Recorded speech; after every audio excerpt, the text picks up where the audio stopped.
আসসালামু আলাইকুম। দূরে কাছে যে যেখানে বসে এই মুহূর্তে ভিডিওটা দেখছেন তাদের সবাইকে মাহফুজা কিচেন ভিডিওতে ওয়েলকাম। আজ গাব দেখাবো, মানে গাব চিনে না এমন কেউ নেই, তারপরও হয়তো কেউ কেউ চিনে না। যদি কেউ না চিনে থাকেন এই ভিডিওটা দেখে হয়তো এই গাবেরটা চিনবেন। এর উপকারের কথা কি বলবো, এত উপকার এত উপকার, এটা বলে শেষ করা যায় না। আর খেতে তো অসম্ভব মজার, হালকা মিষ্টি সুমিষ্ট ফল, তো ফ্লেভার মন কাড়া ফ্লেভার, পুরো ঘর ছেয়ে গেছে। এতটা সুন্দর একটা সুঘ্রাণ এই গাব, মাঝখানে বিচিটা ফেলে দিতে হয়।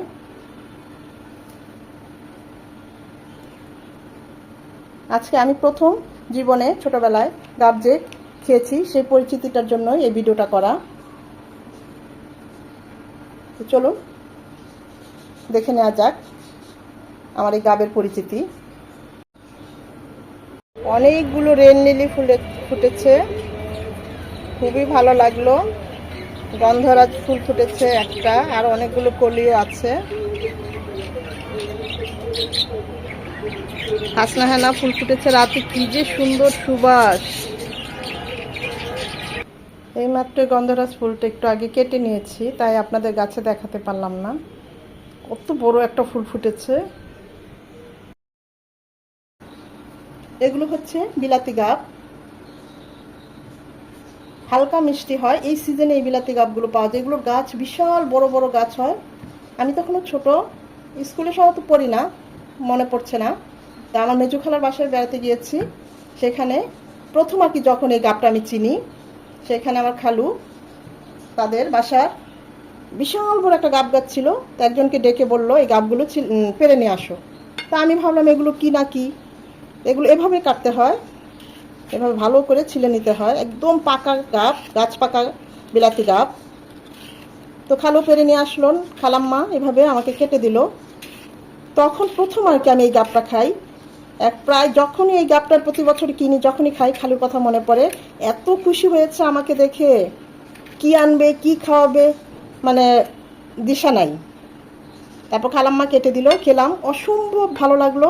তারপর থেকে তো আম্মা, এর আগে হয়তো এনেছে, অতটা খেয়াল করি নাই, আব্বু এনেছে, কিন্তু ওই প্রথম আমি এই ফলটাকে চিনি আর কি। অসম্ভব, খুব একটা মিষ্টি না, হালকা মিষ্টি, কিন্তু এর সুঘ্রাণে আপনার মন পাগল হয়ে যাবে। এতটা সুমিষ্ট ঘ্রাণ, এটা ছিলতে থাকলেই দেবেন এর ঘ্রাণটা বের হয়ে আসবে।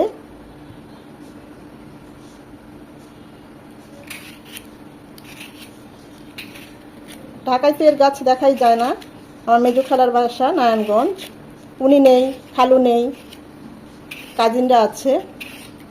তো যখনই এই গাবটা কিনি খাই, ওই স্মৃতিটা আমার এখনো প্রায় মনে পড়ে, যে খালু এতটা মানে খুশি হয়ে আমাকে যে কিভাবে গাবগুলো পেরে এনে তাৎক্ষণিক দুপুরবেলা ভর দুপুর ওনারা খাওয়া দাওয়া শেষ করে ফেলেছে, আমাকে আর কি খাওয়াবে। আজকে খালুর কথা খুব মনে পড়ছে, ওনার জন্য প্রায় দোয়া করি, খালাম্মার জন্য প্রায় দোয়া করি।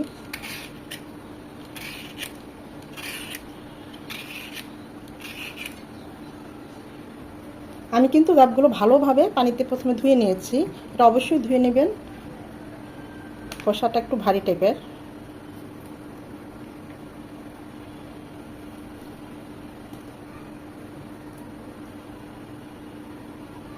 ভিতরে শক্ত পুরনো বিচি থাকে, সেটা খাওয়া যাবে না।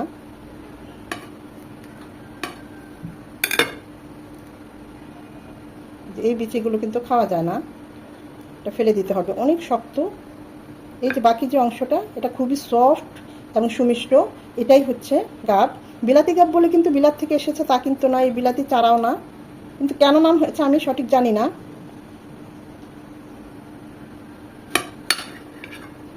আমার মেজো খালা আমাকে অনেক অনেক পছন্দ করতেন, ওনার মেয়ে নেই, দুই ছেলে, অনেক মায়া করতেন, খুবই শান্ত স্বভাবের। আল্লাহ তাদেরকে বেহেশত নসিব করুক।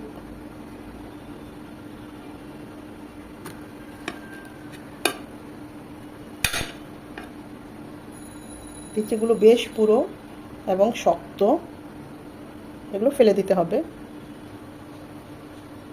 এই শ্বাসগুলো খেতে হয়। এত সুন্দর একটা সুমিষ্ট গান বের হয়েছে না, বলার মতো না। কিনেছি ডাসা ডাসা লটকন, দেখুন সেরা, একেবারে গাছের সেরা সেরা লটকন। দেখে এত লোভ লাগলো, রেখে আসতে পারলাম না। আর এরকম গাছ পাকা গাব,